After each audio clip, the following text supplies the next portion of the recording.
Hello everyone, today I'm going to be showing you I guess kind of an easy way of doing AT Zorah. I had a lot of problems with it at first myself, as a primarily solo hunter, and I try to stay away from meta builds, like really hardcore meta builds, because I find them unfun. But for this specific monster, I had I had to go meta. This is a cluster bomb build. As you can see right there, I did my special ammo. You don't have to do that if you don't want to. I just did it because it's extra damage in between cluster bomb rounds. I believe my set is on. I actually am gonna have to look at it off camera. Right, I get. Let's see. It should be. So my set is. Wait, no, hold on. It's over here. It's deeper down. Okay, never mind. I guess I don't have it. Well, whatever. The primarily thing that you want is artillery as high as you can, heavy artillery as high as you can. You want fortitude, and you want as much attack as you could put in there, right? Just obvious things, because it's a cluster bomb build, and for Zorah, a lot of your DPS is actually going to come from the cannons at the second half, or I guess the third half of the fight. And because I have fortitude, once you start running low on cluster bombs, you just want to kill yourself, get fortitude proc as high as you can. Now, I actually messed up here, so if you want to do this as optimal as possible, you want to use like half of your clusters, kill yourself, use a quarter of your clusters, kill yourself, and then go back, and by the time you're back, you'll have maximum clusters for Nergigante. I didn't have maximum clusters. I ran out halfway through the fight, so I started using different ammo types, and that slows down your kill on him a lot. Of course, it doesn't matter too much because Zorah's fight is on a track, which means certain things happen on the dot at certain time periods. Nergigante comes at a specific time, and if you beat Nergigante really fast, Zorah still won't hit the wall until a certain time, right? So, and like I said before, I ran out of clusters, so I just started using Pierce and Sticky and Wyvern ammo.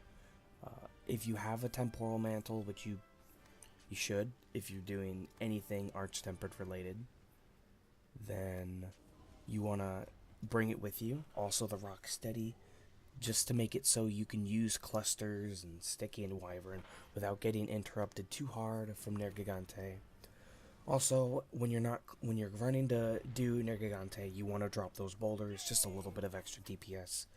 Plus, if you time it right, you can actually have that boulder land on Nerg, and that's just 500 extra DPS on him.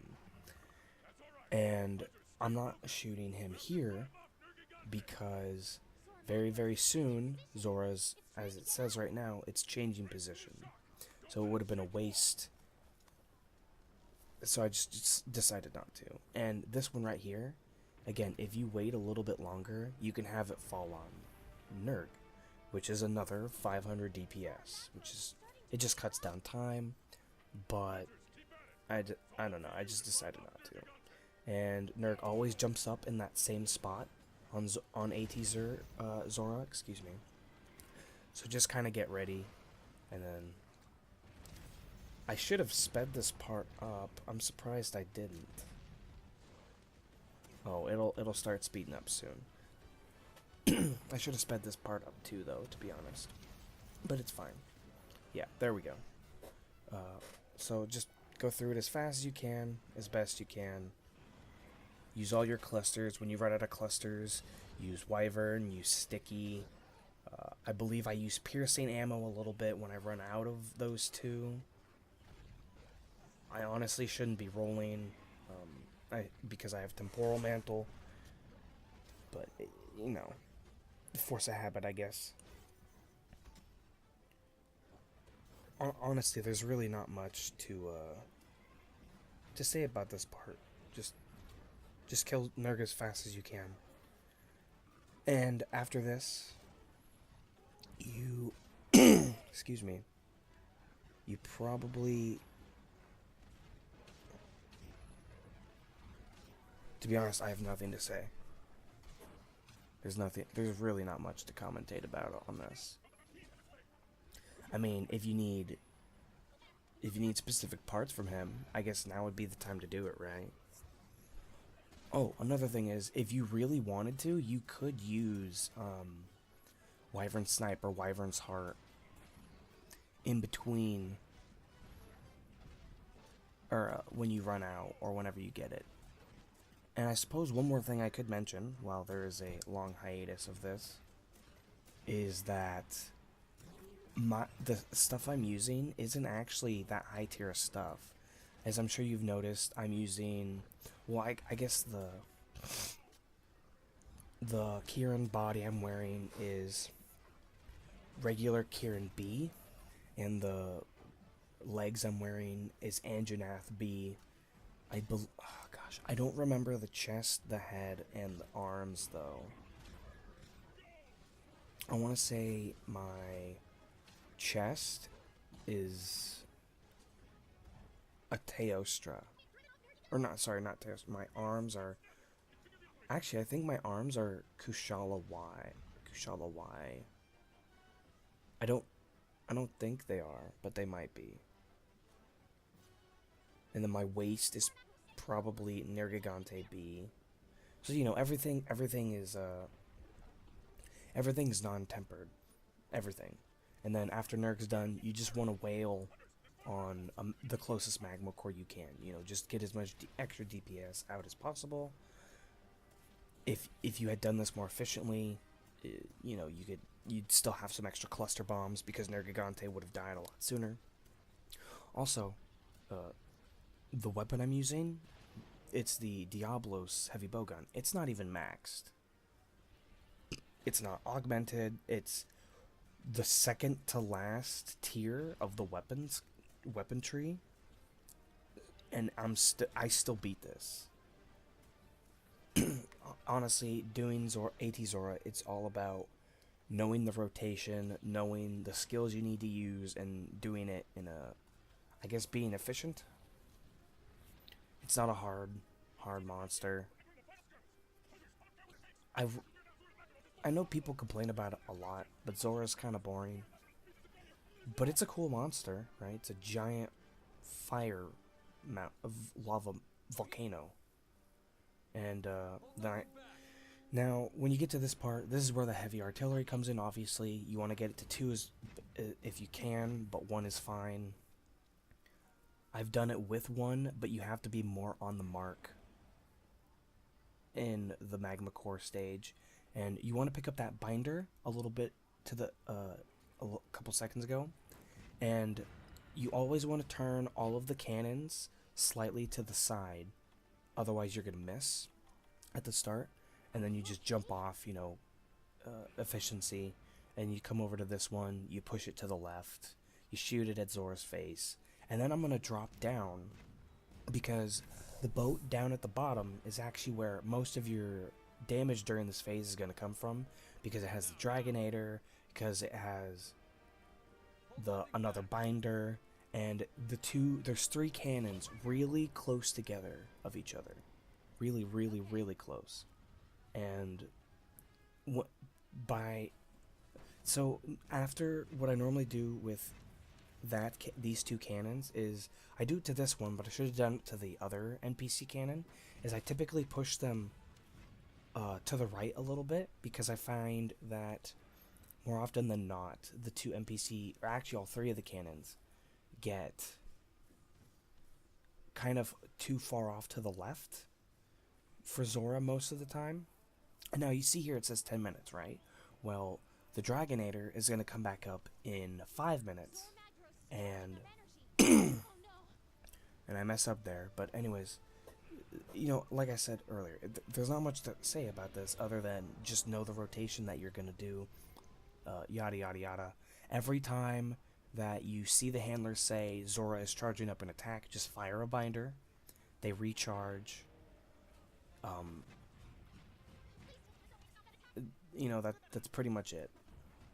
Just load the cannons, fire the cannons.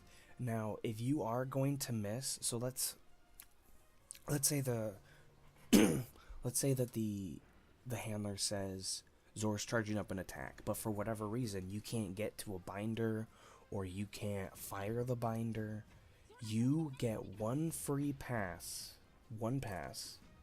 of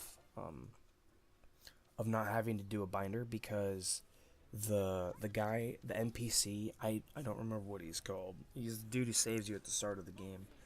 He's on that guy, the field team leader. He will fire one binder before Zorah can do its attack. And then obviously once you use the binder on the boat, you want to go back up top. You want to do the rotation of cannons up here. You don't have to use the mantles up here, but I do because Zorah likes to cause tremors, and those things are obnoxious, and shoots fireballs and stuff. See, that's the one I grabbed at the start and I got it back. Then you just jump off and you're back at the start. You do the girl NPC cannon again, you fire that, you jump back down, and you start that rotation all over again. It's really simple, kind of straightforward once you know what to do. I believe that one, no, it didn't miss. I thought it did.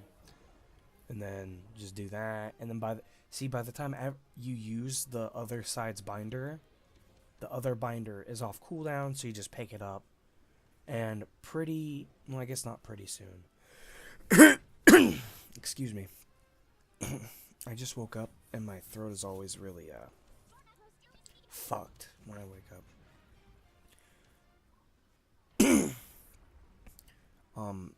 Sometimes the birds will come down to the boat and they'll start harassing you. If that ever happens, just ignore them. Honestly, just ignore everything other than the cannons, the Dragonator, and the one-shot binders. And obviously when you load the cannons into load the cannonballs into your cannon, you want to do the roll. It shaves off a couple seconds, but a couple seconds adds up really fast, and you never know, that 1 second might be the second you need to finish it before time runs out. And it's a good thing to keep that mentality. Same thing in like shooting games, right? I see people wasting bullets all the time, having like, you know, if you're goofing off, that's one thing, but if you're trying to win, why would you waste a bullet? Or why would you not have a full clip whenever possible, right?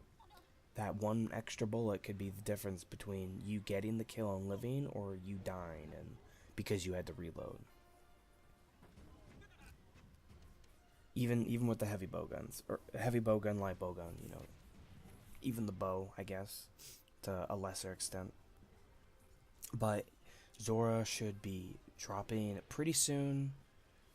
Just load the cannons, do the rotation, and then any second the Dragonator should come up as well. And then that should be the end of the mission. You know, I believe I get it to a little under 5 minutes, which is... I don't have the most meta of meta cluster bomb builds, but it got the job done, right? And that's what's most important. Because I know a lot of people don't have high-end skills, or some people don't even have high-end armor. And there you go. Thank you all for watching, and I will see you all in the next one.